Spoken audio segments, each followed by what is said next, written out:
Hello, John Burley here with another video for you. I wanted to talk today about investment bias. So, what is that exactly? The idea is that we all ourselves, myself, each and every one of you listening, and literally everybody in the free world has an investment bias. So, for example, right now we're on a pendulum that swings down. Down pendulums swing harsher and more severe than upset pendulums. It is harder for human beings to hold on to the good than the bad, especially when we factor in all our biases. So, right now, for example, if you got out of the market, so if you were in the stock market, you took a 15, 20, 25% loss, whatever it was, which you guys know from my professional opinion, that's either because if you're doing it yourself, you're not qualified to trade, or if you're working with a professional, they're not qualified to trade. I mean, keep in mind that on a year in and year out, year to year, 65 plus percent of all fund managers who manage $5 trillion, non-index fund managers manage $5 trillion, and year in and year out, 65% of them cannot hit the S&P 500, the benchmark that your dog or cat could buy from a company like Vanguard or many others who do it at a very low fee. What's even more scary is over 10 years, these investment managers who, even after the mass exodus and these downturns in value, still have over $5 trillion that they manage. 85% of them over any decade period underperform the S&P 500. So look, if you're not out actively doing what we call level 5 investing from the levels of investor and Money Secret to the Rich, our number one best-selling book with over 1 million copies out there, if you're not doing active investing, seriously, you're just going to be passive and let it happen. Just put it in a Vanguard S&P 500. Over the long run, you'll outperform 85% of all professional money managers. That's not a hype. That's just a fact.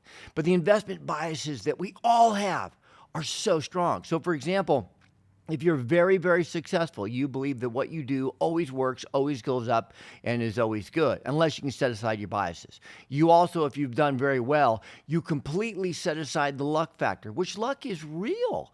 I mean, if you look at most investor-grade companies, from Warren Buffett down, investment companies, literally 10 to 20% of their positions got them 80% of their wins. So most of it was just a combination. They went into a lot of different positions, and they got lucky on a few, and they ran. And then if they were smart, they held on to the good positions. They didn't sell them. See, right now, though, we have the opposite bias, don't we? We have a lot of people that their investments aren't working out well. They were short-term real estate investors, and they never, ever, ever considered the three greatest risks they have. The first one is market risk. If your flip model consisted of the market needs to hold or go up before I could make my money, well, you were already going to lose 100% for sure. It was just a matter of when and how much. And the longer you stayed in, the longer you got lucky because it didn't go down, and that's all it would be, the more you believed you were a prophet and you knew what you were doing. And so your bias was so strong that this is the best thing to do. If you just lost money doing the flipping and the short-term stuff, then your bias now is that this sucks, it's no good, I need a new guru, I need a new course, this was never good anyhow. Or you're holding on to I won before, but not facing the realities of the day, is that you've got market risk, you've got time risk, and you've got interest rate risk, all of which are there. And really a fourth component came in is like never before in modern history, components. Cost of actually fixing stuff. I mean, it wasn't as bad as, imagine if you were a flipper in the 1940s when no materials were available and all labor was at war. That wasn't going to be a good time for you. So we have these biases. So if you just lost 10, 20, 25% in the stock market, your bias is that things are bad and they'll continue to be bad, and you want them to be bad because if they were good, follow the thinking, if they're good, that means you were wrong for getting out. See, that's a bias. And we all have biases around our investing. It's the most unbiased person who can realize their own biases. It's like, whenever I'm looking at politics or an election, I like to go to the middle-ish channels, but also go to the extreme left and the extreme right. Because, hey, when the extreme left calls the extreme right client winning, they won. When the extreme right calls the extreme left winning, they won. So, we need to step out of our own biases. And around investing, we have the bias that we believe we are right. And the reality is most people's track records wouldn't match that. Most people don't consistently beat the markets. Most people don't consistently win in the markets.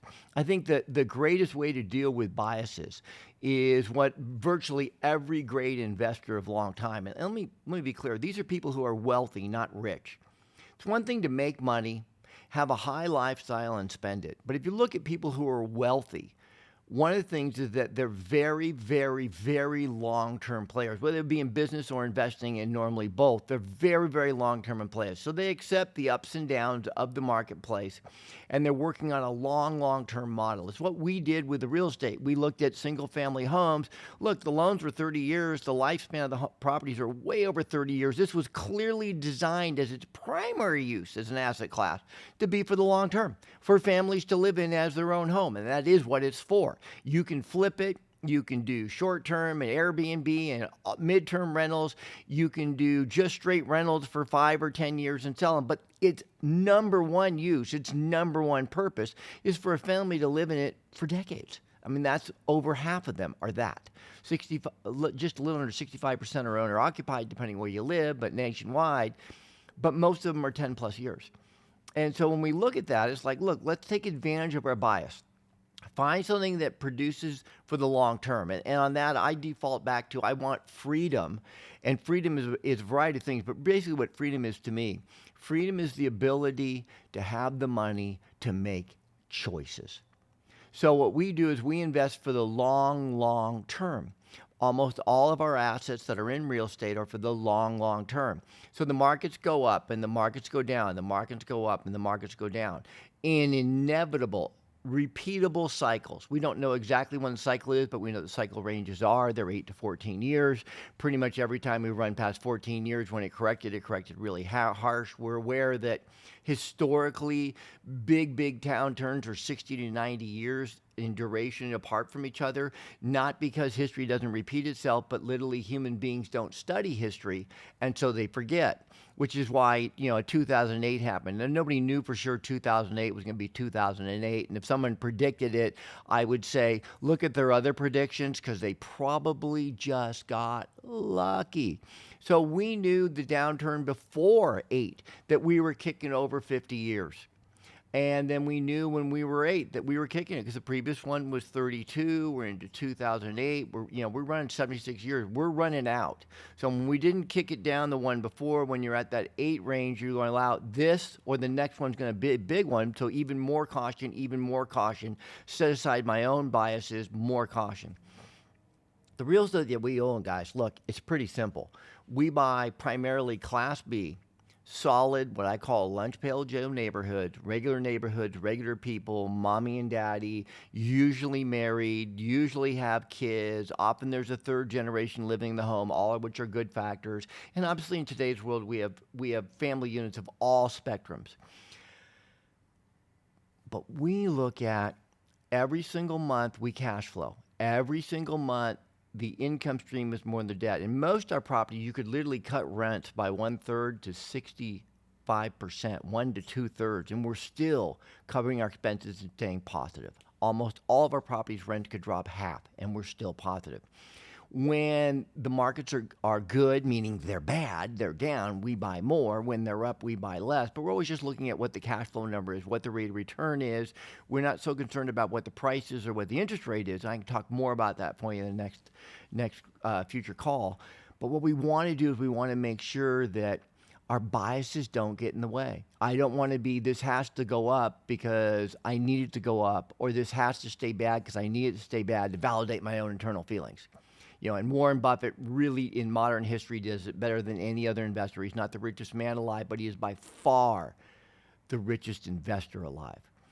And what he does is long term. Income stream,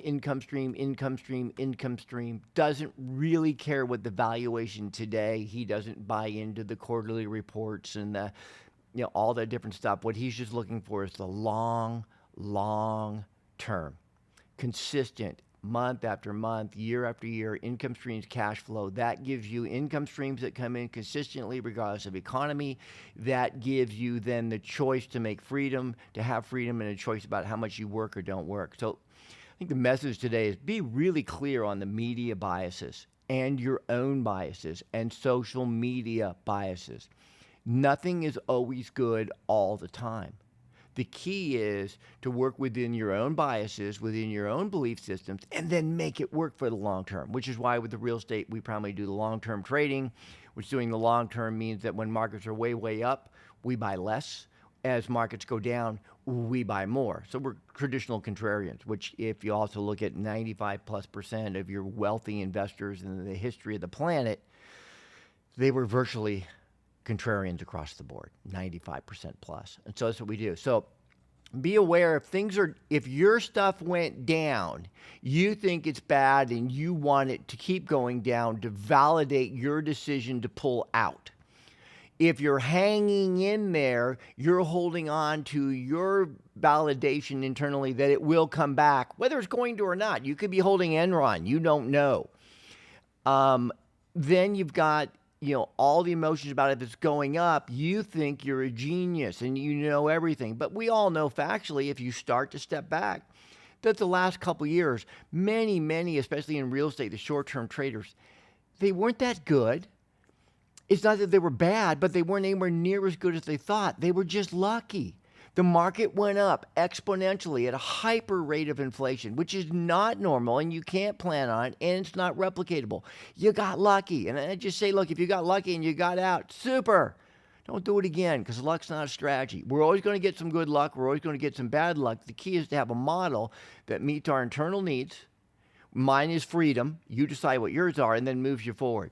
So I just wanted to give you a little insight to psychology. I actually think that psychology and emotions is so much more important than it. When I look at, if I'm looking at a pie chart, literally like 5% is tip techniques and strategies. And when you're new, you think there's these magic tips, techniques, and strategies that are always right. They're not. They never have been.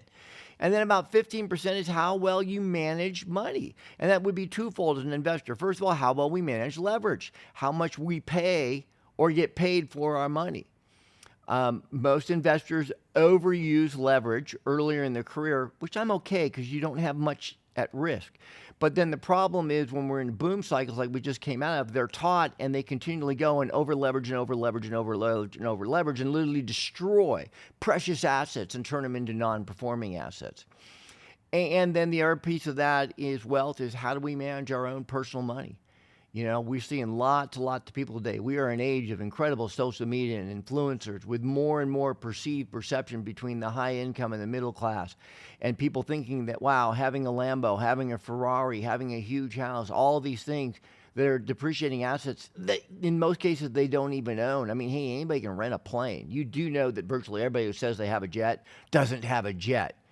It's one of two leasing companies and they lease the jet on a partial ownership or a timeshare, but usually it's just a straight lease.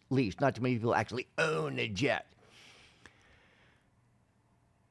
Look at your biases. Look at what works for you. Look at what you want. We're going to talk more about this because literally 80% minimum of what we do is our psychology and emotions. 5% techniques and strategies, and quite frankly, I know so many people who are so successful, and all they did was do something as simple as buy and hold on for 30 plus years rental properties, whether they were apartments, small multi-unit, single family. They just bought residential real estate, held on forever, and over time, rents went up. Over time, they paid the mortgage off.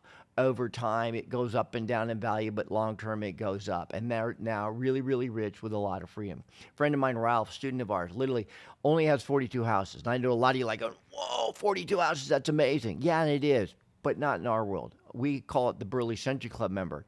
At our event coming up in April, we'll literally have 6 Burley Century Club members, living, walking, real people. Not old pictures of checks, real human beings who have over 100 Burley properties in portfolio. Ralph only has 42. However, he surpassed what his standard of living was a long time. So he's been paying them off. Right now, 32 are free and clear. He makes $55,000 a month. And that works really good for Ralph and his psychology. Could he be refied them and bought more? Yeah, but he likes 42. It's a great number. He buys a couple a year. He has a couple a year cash out on owner financing. So be aware of your own biases. Be aware that we all want to think we're right when the fact is 85% of the highest paid professional quote unquote money managers in the world are wrong. Be aware of that bias because Wall Street and the people selling you investments are clearly aware of it.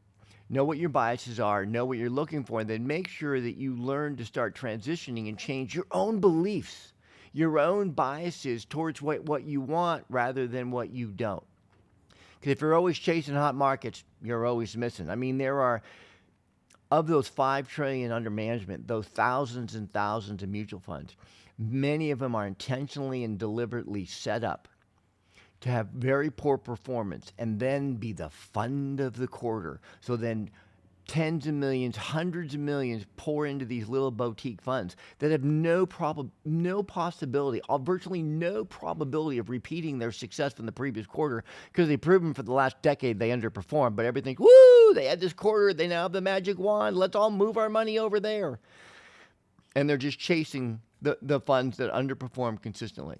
Be aware of your biases, know what you're doing. Hey, look, follow us on Instagram at john.burley. Go to Facebook group, John Burley Real Estate Investing. A lot of activity, lots of new members coming in. Go to johnburley.com. We've got free downloads and updates on future events coming. Also, here on YouTube, make sure and like, make sure and comment, make sure to subscribe, tell your friends, and let me know in the comments what you want to hear next, and I'll do it for you. This is John Burley saying thank you and God bless.